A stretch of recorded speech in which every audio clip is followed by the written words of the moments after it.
We're on? We're live. Okay. Hey, everybody. Donnie Turner here from the Buying Tampa Bay podcast. So today we're going on with our Nuts and Bolts series, just speaking to investors, from investors, by investors. We're operators, property managers, but we've also been in your shoes. And, we always thought it would be valuable for new time investors or even for investors that need, a reminder to go over some of these fundamentals. So in the past, we've talked about rent collections, we've talked about a few topics, but today we want to talk a little bit about marketing and leasing. So, you've got your property, you've remodeled it, you're basically halfway there. Now you got to rent it. So let's talk a little bit about that. So how do we know when a property is ready to rent? Yeah, that's a great Chase, question, Donnie. Yeah.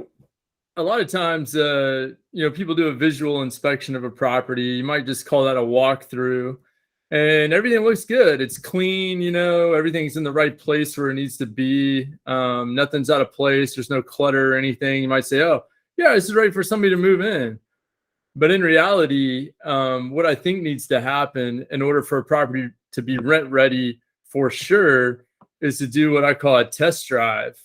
Turn on the AC, run all the faucets, flush all the toilets, turn the oven and the stove on, check the refrigerator, see if the ice maker's working, open and close all the doors, all the nuts and bolts kind of functionality stuff that will immediately be discovered by a tenant when they move in, but you won't be able to see just by walking through the house as to whether or not this stuff is working correctly. You got to actually test drive it. And so that's what we recommend to our property managers and leasing agents in the field is to, check out the actual working operation of the property. You don't just do a once over visualization of what's there. That's right. And that walkthrough is, that's the pretty pictures, right? Is it going to look good in marketing? And can you go through and take pictures of everything and it looks shiny and clean? That is a certain level of readiness, and you need that level of readiness for your marketing to be excellent. But what Chase is talking about is a whole different reality. I mean, I could tell you how many times we've had renters move into properties and they live there for a week. But the problem is that, over the course of the prior month, the property sat vacant and contractors used the toilet and didn't flush it and used too much toilet paper, and it sat and clogged up the pipes. So that once the tenant lived in it for a little bit and flushed a lot, well, the plumbing backs up, right? And so that's the test drive that Chase is talking about. You might not even be able to fully test drive a house with just a run-of-the-mill examination of the features. Sometimes it's only the tenant who can discover some of those problems. So get used to that reality. But those are the two levels of readiness that we like to represent at Home Prop. Sure, yeah. Right. You won't be able to do things like run a full load of clothes through the washer and dryer, run your dishes through the dishwasher, unless you want to stay there for a couple hours. But yeah, definitely no substitute for living in the property. But definitely we can do what we can in a 30-minute test drive. Right. Okay, sure. Yeah. So you've diagnosed your property at least to the full extent that you can at the time without actually living in it. So I guess the next step, and we spoke about this before in previous podcasts, but it's worth mentioning today because it's so important, is selecting the rent rate, right? So how much can I get out of this property that I own? Right. So, yeah, there's lots of different ways to evaluate that. And as the investor, some of those real well yourself. You've used Rent-A-Meter and you've seen what Rent-A-Meter recommends that your home rents for. And you've gone to Zillow and you've looked at the rent Zestimate and you've seen what that is. And there's two great data points. If you're a real estate agent or you've got a realtor buddy, or you can just go to realtor.com, you can look at what homes represent their rent price for in those venues and actual realtor brokered venues. Realtors don't always list all kinds of properties for rent. So if your sweet spot is Class C duplexes, you might not find a whole lot of comparable rental data in MLS for that kind of product. Frankly, you're not going to find a whole lot of that kind of product on Zillow or Opendoor either. For that kind of product, you might need to drive around the neighborhood that you live in and see what people are scrawling on their for rent signs, right? They've got a big red for rent sign and they've got like $650 a month for this 2-1 or whatever it is they're asking.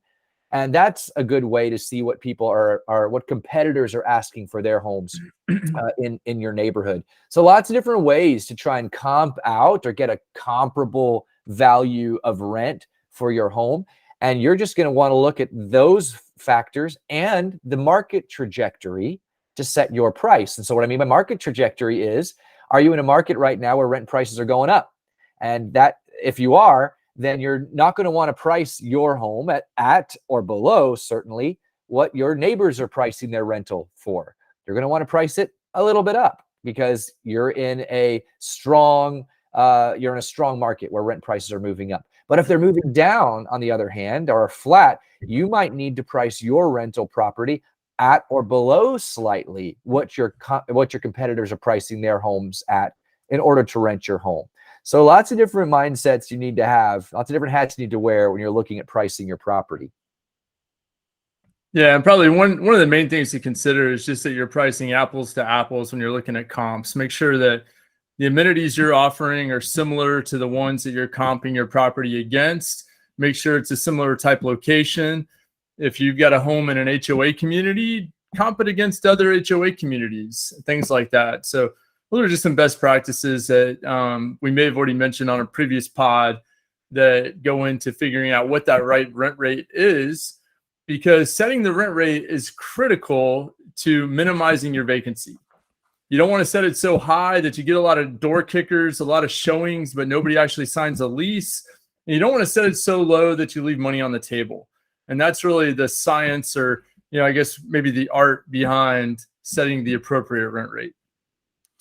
Yeah, and one major advantage of hiring a professional property manager, listing agent, right? Because they can help you find that sweet spot. In my experience, some owner operators, they think they know what they got, and then their listing is on the market for 60 days and they've missed 2 months of rent, or they've just been comping their rent rates just by themselves. They're like, oh, well, last year it rented for $650, so I guess I'll rent it for $700 when the rest of the market's at $1,200, right? Right. So yeah, what a tragic loss that is. So many people, especially if you bought your home a few years ago, you're feeling really good about, $50 or so a year rent rate increase. You feel like you're really moving in the right direction. Your pro forma contemplated maybe even a little less than that. And so you're feeling like you're banking, but the market's left you behind, right? You could be charging way more, right? And you don't know it, or you haven't correctly evaluated that. So you're leaving tons of money on the table, and you're really hurting yourself, because when you go to renew rents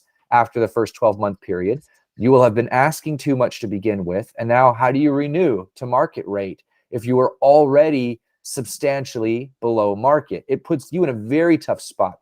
You want to make sure your rental property is marked to market. And the markets assume that people will be efficient in their contemplation of rent prices. If you're not efficient, you create real problems for yourself primarily and for the whole market. So make sure you are efficient and you have appropriate price points. Yeah. So, okay, quick word about leasing. So moving on to marketing. I mean, Peter, you mentioned, hanging up the for rent sign in the window of your home, or right there in the front lawn. I mean, so once upon a time, that was the only way to do it, right? And it worked really well. And, there's still some owner operators out there that are probably still doing that. Oh, but, yeah. Professional, property managers like ourselves, right? We've a little bit more sophisticated, using the full power and scalability of the internet to market our property and to let everyone be known that it's there, right? Can we talk a little bit about that? Yeah, so the history of this is really remarkable, because it's not that long ago that people were like sticking up. The more scrappy and uncorporate you could look, the better, right? So get a totally unbranded white sign and a big Sharpie marker and draw all over that thing, because people who rent your house don't really want to rent from a corporation, right? They want to rent from a guy, right? An investor. They want that kind of like homey feel. They feel like a corporation is going to charge too much for app fees or have too high qualifying standards. And so that's the way this whole market was done.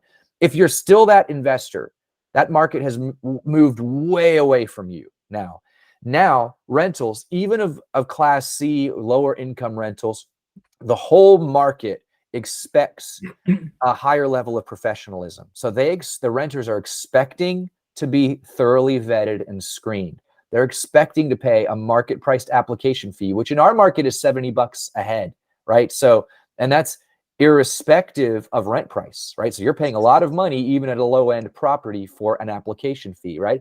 They're expecting to rent from a corporate landlord. Corporate landlords are everywhere. They're in Class C's as much as they're in Class A's. So they don't care if you've got a corporate for rent sign in front of the home or not. A prospect is still going to call you. So keep in mind that that is what everyone has learned to expect. And if you're not charging appropriately for application fees, for example, you're leaving money on the table and you're exposing yourself to tenants that haven't been correctly screened. So that's a risk. But there's a whole lot of times we don't even put signs up on properties because people don't browse for properties the way they used to. They're not driving around in their car as much and like going to the neighborhood and wanting to live right there. Instead, they're jumping on Zillow or apartments.com or homes.com or realtor.com, and they're looking for their home there. So you want to make sure your online presence is bang up and awesome, and that people can go in there and see your beautiful pictures. They can schedule their showings online because they don't want to have to wait for you an hour or 2 hours until tomorrow to drive to the property and show them the property. They want to be able to get into that property now. So you better have some kind of self-showing software that you use, hardware at the house and software to schedule those appointments, or you better have on-site people to immediately let people see their homes, right? That whole process is going to be done online and is going to require a far shorter lead time than it used to. So those are just some of the things that have changed in recent years and that you should be doing if you're an investor in this market. Yeah, I guess going back to signage and talking about the pros and cons of that. The one ancillary benefit you can get by sticking a sign in the yard, if you're even allowed to do that in the neighborhood that you're advertising in, is that over the years we have had several owners, if not a dozen or so, come to us seeing that we're marketing properties in their neighborhood, and they may be self-managing, and they're like, "Hey, I'm looking for a manager. I see your for rent signs everywhere. I'm going to call you and let you manage my property too. You seem to get these things rented pretty quickly." So if you're a property management company or looking to get going in that realm, sometimes putting the sign up is free advertising, right? And it's free advertising inside of a neighborhood that you probably wouldn't be able to advertise in that way with any other kind of opportunity like that outside of having a home that you're leasing. So consider that because that could be something that turns out to be profitable for you in adding new units. Yeah, almost like a listing agent putting a for sold, just sold sign, right? It's letting people know that you're a mover and shaker in the market and you know what you're doing. That's great. Yep. Well, I really like that we mentioned Zillow. I mean, I think the impact that it had on the industry is kind of hard to describe, right? Because we went from signage and now we have this online marketplace. And I mean, it's basically the online shopping effect. It's like the Amazon effect. When me and my then fiance at the time, we were looking at houses that we wanted to go on. I mean, you dream build a little bit. You pull up the Zillow app and you're like, oh, wow, look at these Class A apartments and look at the amenities. Wow, this is so beautiful. Or, you look at a Class A home in Wesley Chapel and you're like, oh, wow, look at the square feet. It got a pool. It got all this and that. And that's how people are shopping for property these days, whether it's renting or buying. And so I think, there is plenty of advantage of putting signage up, but you as a property manager, you as an investor, you need to have a very good and strong, powerful presence on Zillow as a platform. And that, number one, just like Instagram, right, that all the millennials and Gen Zers are using, and Gen Xers, it's very visual based. People look at your online Zillow listing, and if they don't see, usually professional photography or at least well lit photos, they're going to scroll right past it and they're going to go to the next. Right. Photography is the most important thing. Like you said, I mean, you're scrolling through looking at photos, right? You're not reading the description until you're attracted by the photo. Yeah. And so, very important that you've got good pictures up there. And even to go back one step, because there's a pro and a con to photos, right? You can dress a property up with really slick looking photos. And then when you go there in person, the place doesn't look anything like the way it's being represented visually online, right? Yeah. And that's not good because you're going to get a lot of people coming to see your property, but all they're doing is leaving dirty footprints in your house that have to be cleaned up, because they're never going to rent it if it doesn't look in some way or is represented in a realistic way in the photos. So yeah, I mean, photos are great to show off the best sides of the property. You want them to look good, you want them to look clean, but you also need to have your property actually look and feel like the photos when people go there in person, and marry those two things up for your potential prospects that are going to apply for rent. No, 100%. I mean, you don't want to catfish your prospects, right? They show up and they're like, "What is this shack? This thing was a 6,000 square foot mansion." But Yeah. well, can we dive a little bit deeper into that? Can we talk a little bit about, so, I'm a property manager, or I'm a operator, and I do want to take good photos. So can we go into the mechanics of that? How do I take good photos of my property? Yeah, that's not an easy skill, and there are services that do professional photographs, and they're affordable. And so, if you're looking to really promote your home, go ahead and invest in professional photographs from a pro photo company. And maybe if you've got a really high end home, you want to do some aerial shots there too, because I don't know what it is. You can go on Google Satellite all you want and Street View, and you can see this thing, but it looks different when you see a cool satellite shot. Or I mean, sorry, a cool drone shot, or even better yet, that twilight picture. I don't know, a sunset on a house. I mean, it's just beautiful. It makes you feel like, yes, this is the one I want, right? And it's just a sunset in the background. So these are really important things if you've got a higher end product and you want to make it look beautiful. And you can do it kind of once, right? Because those pictures will last for 5 years, right? Even if your furnishings and fixtures are different. If you're a do-it-yourself, oh, by the way, you're going to spend starting at $150 to get good pro photography. But there's online services and they'll schedule them really quick. So it's easy. Just spend the extra $150 and get that photography. But if you're going to do it yourself, make sure you're using your wide angle photo vantage point on your phone, right? So go ahead and expand that so you can really see that full spectrum of the room, and make sure the lights are on and the windows are open, and make sure that your carpets have nice and clean lines on them, right? That they look freshly vacuumed. Try to highlight, notice the pro photos. I mean, they're often highlighting someone's furnishings, and they're because they're staged furnishings, right? Or someone's countertop decorations, because they look really snazzy.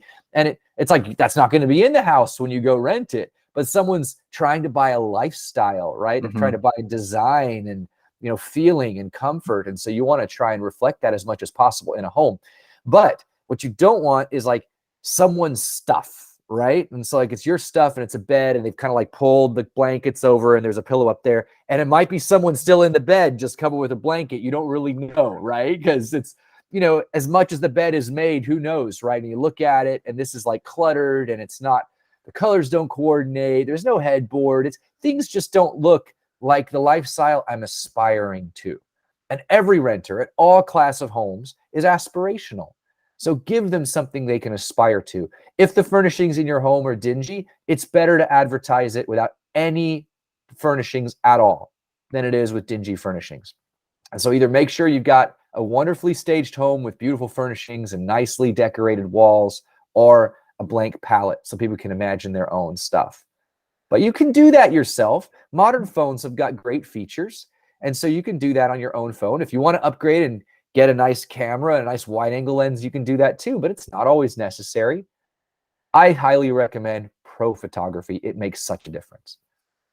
Yeah, and if you're going to invest in pro photography, or if you're even going to do it yourself, there's some things on the exterior of the house that I think make a big difference in how people perceive the property. And so if the house needs to be pressure washed or painted, don't spend money on pro photos until that's done. And maybe the owner's not ready to spend that money right now because it's not going to look good. If the roof is very old at the end of its life and the shingles are curling, or it's extremely discolored, pro photos are just going to make that look exactly like it does, really bad. Okay. And your photos will too, for that matter, but you won't have spent the $150. The other thing, the driveway and the sidewalk, having those pressure washed.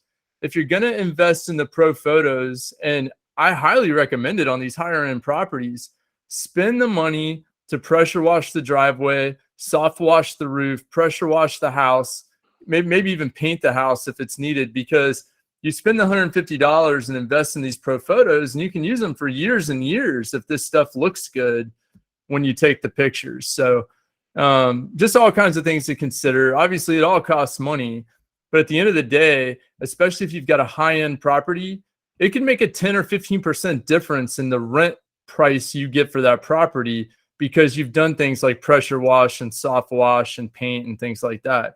So I would keep that in mind and try and develop the right plan for presenting your property online.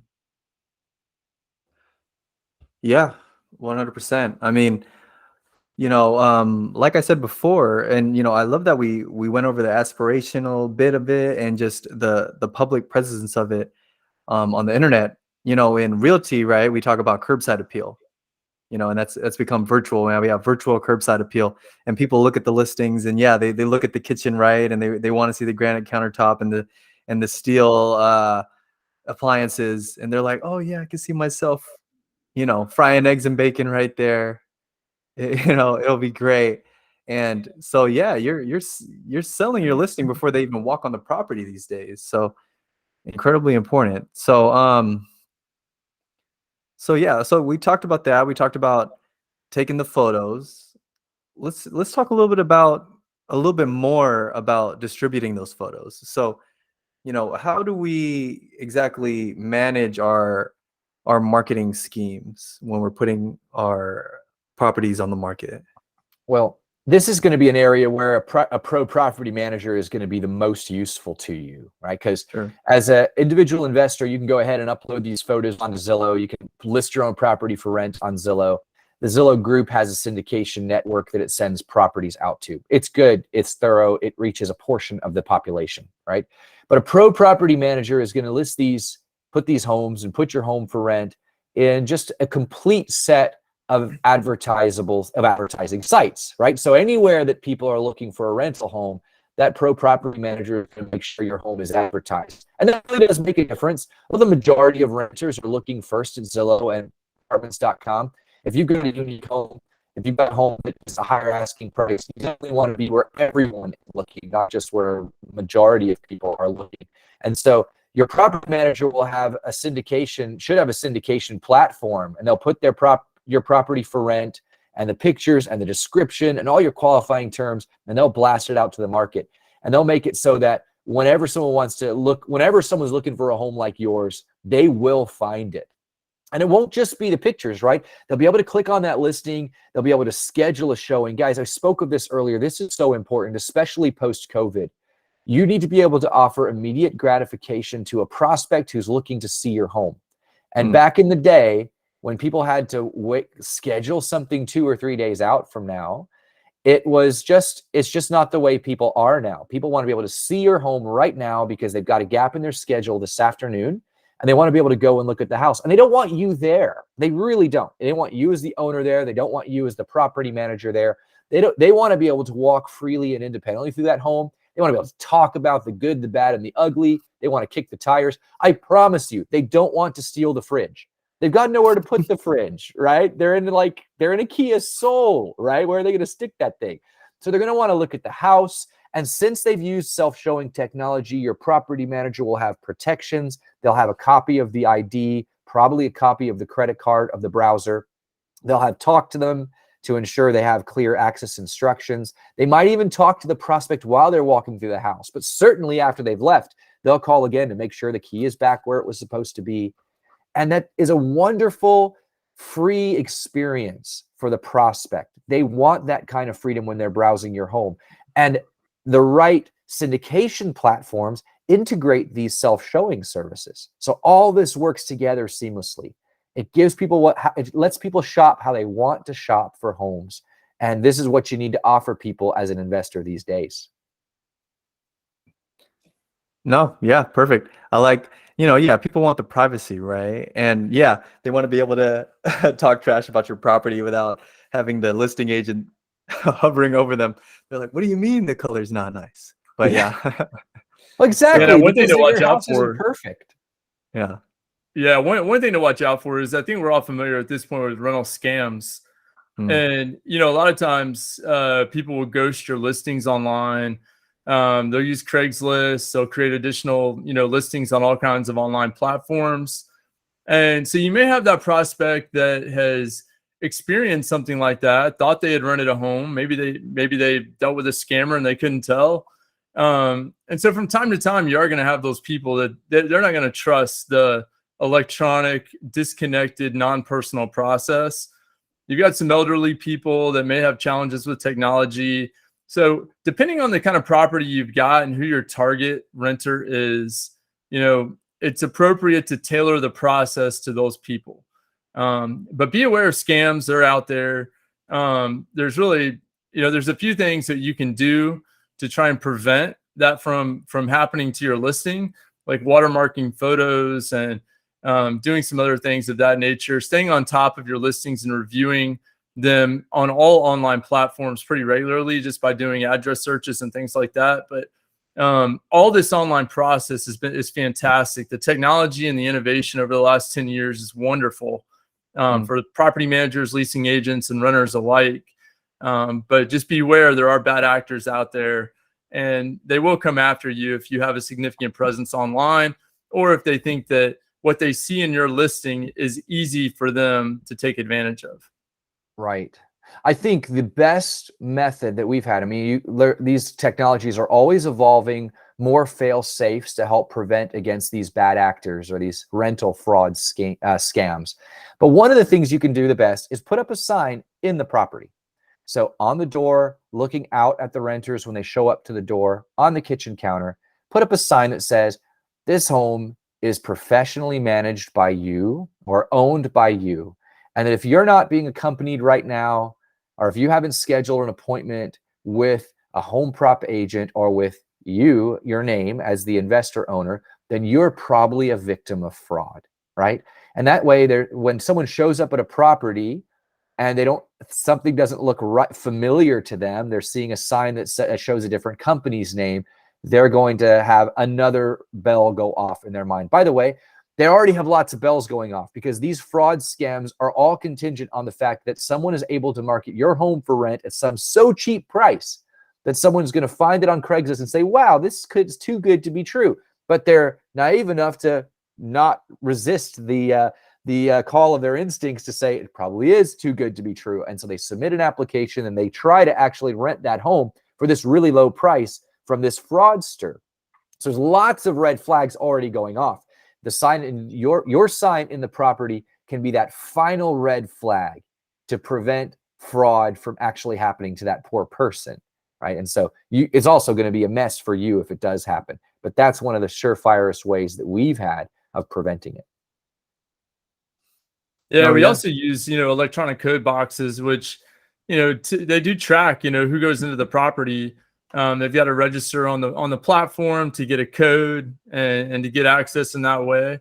And we've had some fraud with that too, with fake IDs and things like that. However, it is another layer that really helps protect the property from bad actors like that.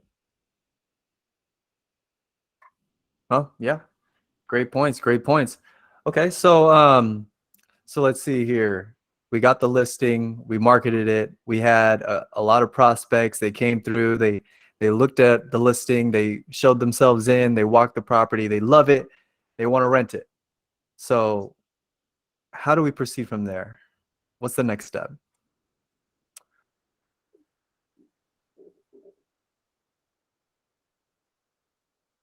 All right, so this is where we're going to actually have received the application through our system, right? In most cases, they've loved it. They're going to tell you they want to apply, and they will commence applying almost without telling you if you're an investor these days or a property manager. And so your system will start lighting up with new prospect inquiries, and you'll see that they've submitted their identification, that they will have submitted their application, which will include their employment information and their social security number and their car and the number of applicants. And you'll see all this information start cascading into your system. If you're doing this without a good property management system, you're creating so much work for yourself, because a good property manager, a good system allows the tenant to feed all this information to you, and then that comes right into your system.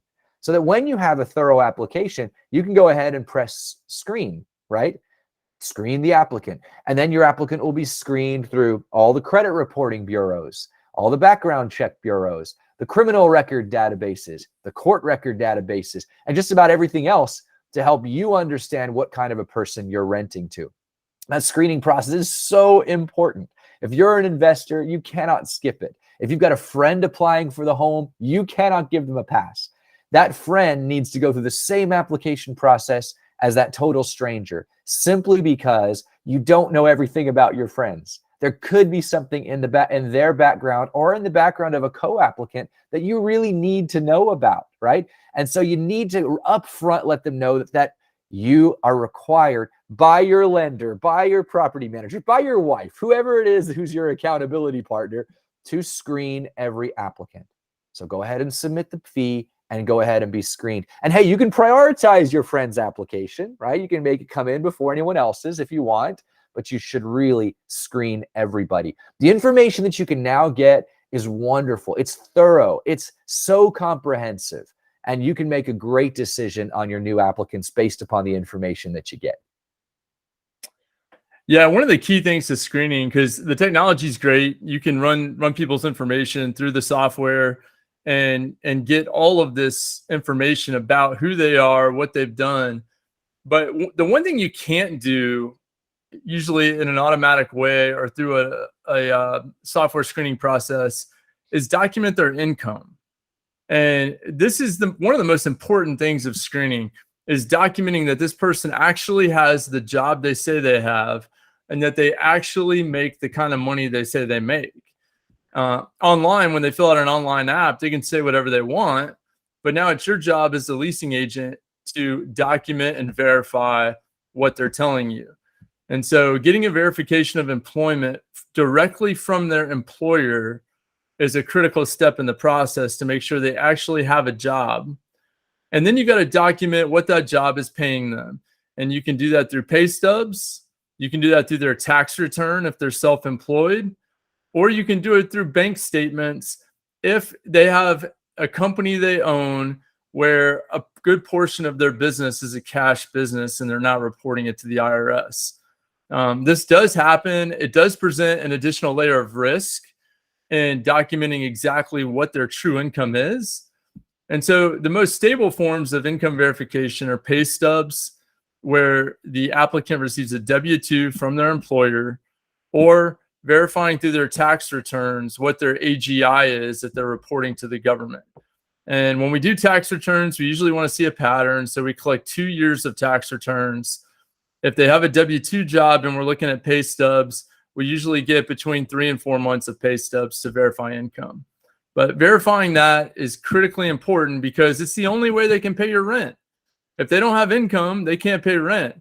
And so that's one of the biggest qualifying factors and one of the most important pieces of the approval and screening process. Yeah, you're not being too hard asking for this stuff, Donnie. Everyone at all income levels are used to providing this. They have it. Mm-hmm. If they don't have it, they're not a good credit risk. So you don't want to rent to them. But they do have it. It's ready to go. It's another thing, like when you're going through that process, if someone's like missing a piece of it, they don't have it ready, this is just a really good sign to you that person might not be a responsible renter. They might not have the documentation they need. They might be manufacturing the documentation you need. They can't quickly provide this sort of stuff to you. Then these are all red flags that go off in your mind that say this is a higher credit risk than what you want to take. But if everything falls into line, you have someone that you can give a thumbs up to. Now, do keep in mind, landlords, you must clearly communicate to your renters what your qualifying criteria is. So you must communicate clearly what their income needs to look like, right? Income to rent ratio, generally. Clearly communicate what their background needs to look like, what their, what kind of other lifestyle patterns that might affect their application. If those are things that you won't accept in that home, you need to make sure that's clearly understood before that renter applies. That's called your qualifying criteria. And if you don't provide qualifying criteria, you run afoul of fair housing, right? And fair housing is something you do not want to run afoul of. The fines are outrageous. They can shut you down. There are criminal penalties that can accompany it. So you want to make sure you do not violate fair housing requirements and that you make your home readily available to all who fall within a clearly advertised and published standard for applications. As long as you do that, you can accept and deny someone within that objective standard of acceptance, right? Or denial, right? You can also contingently approve someone. Let's say they have an eviction in their past, and so you're stating that there's no evictions for a certain period of time, but within but they have an eviction that falls at the very tail end of that. You can do a conditional approval, or you can do a rejection, but ask for an additional amount of security deposit to compensate for some factor in that qualifying criteria that they might have violated. So those are contingent approvals, but you must be careful in contingent approvals, once again, that you're consistent in how you apply them, that you make no exceptions for one class of person or another, or one color of person or another, because those are all things that will run afoul dramatically of fair housing. Yeah, compliance is key in the process. And so if you have a good screening software, it will make those recommendations to you so they're less subjective. It will recommend to you what the contingency should be, additional security deposit. Well, how much? 2 times, 1.5, whatever that might be. And it will prompt you to communicate what they call an adverse action letter to any prospect that you're going to deny. And that's also a federal requirement and something that is very costly if you don't comply with that process. And so we're talking about the Fair Credit Act, we're talking about fair housing, and those are federal issues. And anytime federal is in front of compliance, it means if you don't comply, you will pay a big fine. And there's very little leniency there. In fact, in recent years, it's like they're looking for excuses to come after landlords and property managers, especially when it comes to potential discrimination in these matters. And so just make sure you have a good process in place. Make sure you dot all your I's and cross all your T's, because you don't want to get caught up in an investigation for one of those matters. Yeah, and that adverse action letter, so that just details to the prospect why exactly they were denied. Is that right? Yeah, it just gives them a statement or two about the qualifying criteria that they did not meet. And so it'll be usually bullet points of, your credit score wasn't high enough, or your debt to income ratio is too high, or your rent to income ratio is too low. And so it'll detail for the person exactly, what qualifying criteria. And that's the key thing, is you have to identify qualifying criteria that they did not meet in order to be accepted. Sure. Yeah. And we're not being dramatic at all. I mean, these are real requirements. If you are a landlord, if you're an operator, you can't just ghost your potential prospects. You need to do all of these requirements. And, we keep plugging ourselves in this episode, but because it's so important, you need to be professional, and you need to do everything that you need to do. Everything needs to be above board. So Donnie, on that front, one thing that's changed recently with some new legislation and guidance from fair housing is the treatment of criminal activities. And so, 10 years ago, we could deny any felon for any reason. If you had any felonies, you're denied, no problem. And I still run into people today that have that same policy. But guidance has come down, and even some laws have been changed that prohibit you from doing that. You've got to have specific guidelines for things like felonies or even misdemeanors if you're going to deny for those as well. And what we've found is things like minor drug offenses that are felonies are no longer considered something that you can deny someone over. If that's the only thing they run afoul of, you've got to consider other things. You've got to consider a contingency in that matter. And so staying up to date on these kinds of rules changes and guidance that comes down from fair housing is really important. You as an individual probably don't have time for that, but us as property managers and leasing agents, it's our business to be on top of those things. So again, it's all about making sure you're not running afoul of the law and that you're complying with all of these federally mandated clauses that come down and legislation that's presented. in our industry. Sure. I mean, yeah, it sounds like, the legality, it's getting a little blurred more and more by the day is what it sounds like. I mean, so you're navigating a minefield. And if you if you navigate it yourself without a guide, right? I mean, you could find yourself in deep trouble. So That's right. yeah, appreciate it. Okay, so moving along the process now. So now let's just say, we got a beautiful property, we got it marketed, somebody your your first prospect went through and they're like, wow, I love it. I want to sign the lease today. So you screen them and they're beautiful. They make all the money, they got everything. So now what? What do we do now? Well, it's a matter of getting all the paperwork done and the money in, and dotting the I's and crossing the T's, right? So you certainly want to send the lease over to the renter. They've seen the property. You want to send the lease over so they can have a chance now to review that lease, and that lease should clearly indicate all the terms and conditions of renting from you, and all the obligations clearly outlined that renter is going to have. One of the things that we add to our lease document, which we think is so important, is almost a summary page that outlines the tenant responsibilities of living in this home, along with the owner responsibilities. Because lots of tenants don't realize that they're not living in a hotel and that they have an obligation to do some things at that property too. Being a renter is not a maintenance-free experience, right? You still have to change your own light bulbs. You still have to change your air conditioning filters. You got to mow a lawn in a lot of cases. You might be responsible for pressure washing the driveways and the sidewalks and the side of the house and cutting minor landscaping off your house if it's growing onto your house. And so your tenant needs to know all of these obligations that are theirs, right? They actually have to own a lawnmower, or pruners already hire someone to do all of that, right? So making sure the tenant understands that obligation clearly will save you from a host of problems that you'll have once that tenant becomes yours and living in your property. So you're going to orient them and describe the lease document to them. You're going to give them some expectations for funds you need to have in your bank accounts before that lease actually gets signed. That's a security deposit, usually equal to the first month's rent. It's last month's rent. It's the full amount of last month's rent, and it's first month's rent. So just think about it this way. It could be as much as 3 times first month's rent that you need to get from that applicant in order for you to have the consideration or the funds you expect to have to execute that lease.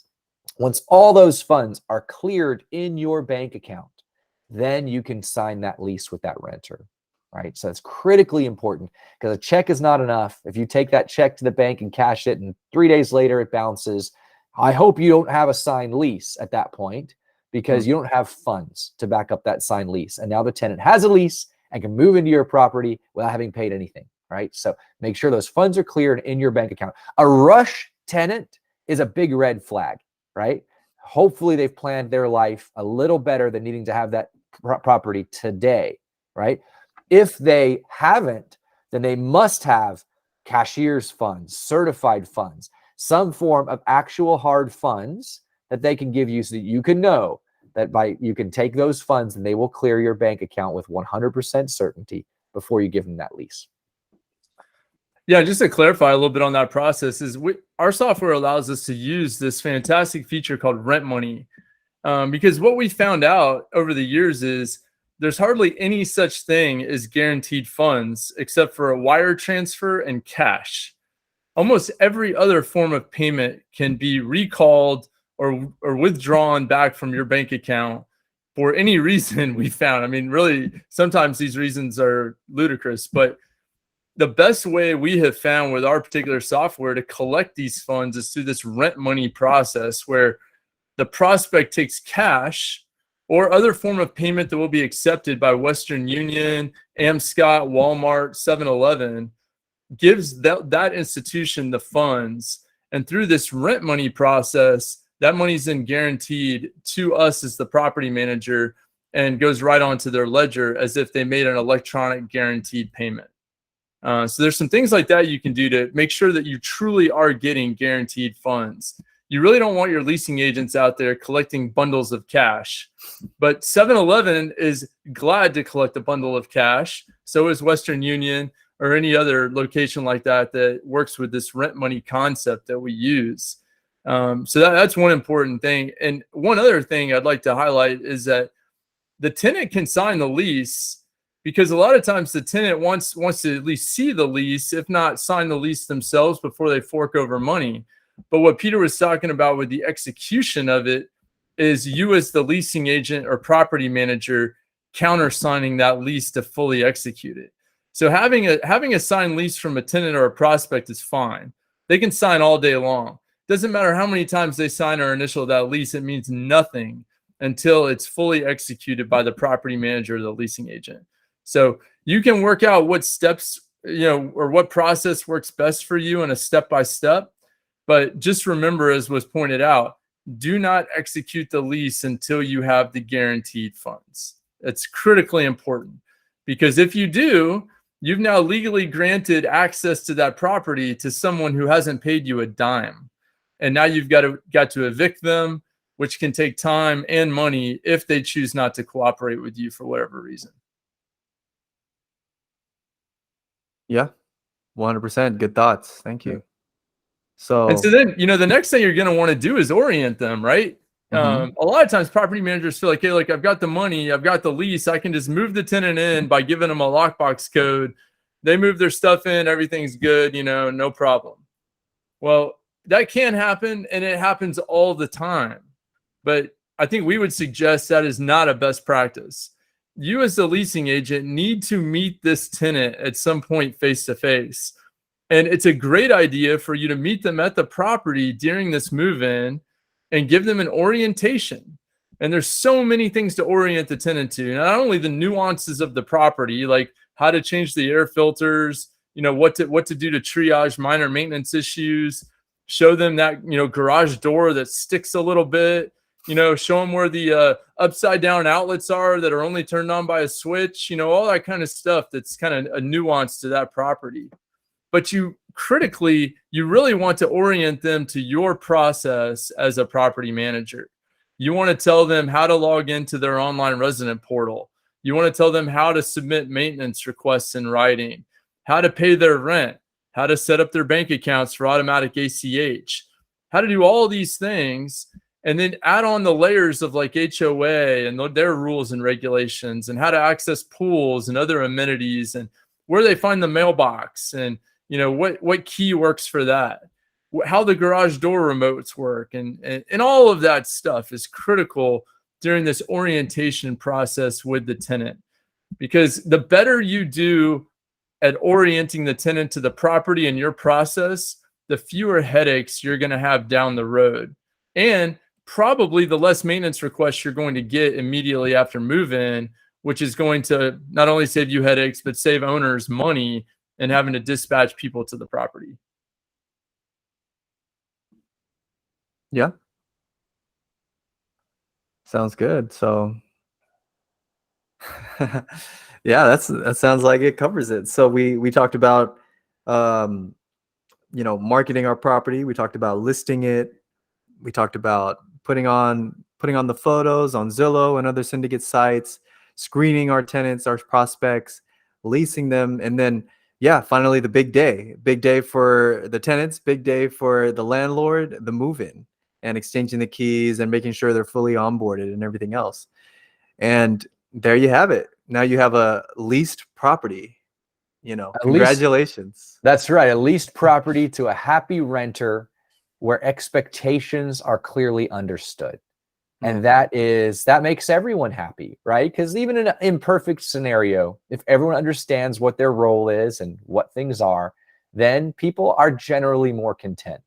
So that's what this process is all about, making sure that at every step of the way, people are clearly communicated with, they understand their expectations, how their actions lead to positive outcomes, and ultimately the most positive outcome, you start getting cash flow from your rental property. Congratulations. You're now officially an investor. You're a real estate investor. You're a kingpin, a tycoon. No. So I thought it was interesting. Just another quick word. The importance of meeting your tenant, shaking their hand, and seeing their smiling face, and vice versa. I wonder if there will ever be a point, and if it's not too far away from now, where this entire process is completely remote. Yeah, that's an interesting question. I mean, I would think, just preliminary thought, that a tenant, I would want to meet my landlord. I want to know who I'm paying rent to. At least, who am I going to be dealing with? Who do I actually submit the maintenance request to? Because if it's just some faceless, nameless corporation, something in the ether, you know, like think about, we were talking about the fraud with the listings and everything else. I mean, how do I know if I'm actually leasing the correct property from the correct person? How do I know I'm not going to be approached a month from now by somebody else? They're like, hey, you're not supposed to be living here. Yeah, I don't know, but it's who a knows? tough question. On the single family sector, it's tough, right? Multifamily, you never really officially meet your landlord, right? I mean, No, because true. Blackstone or whoever, but you meet their representative, you meet someone in their office, right?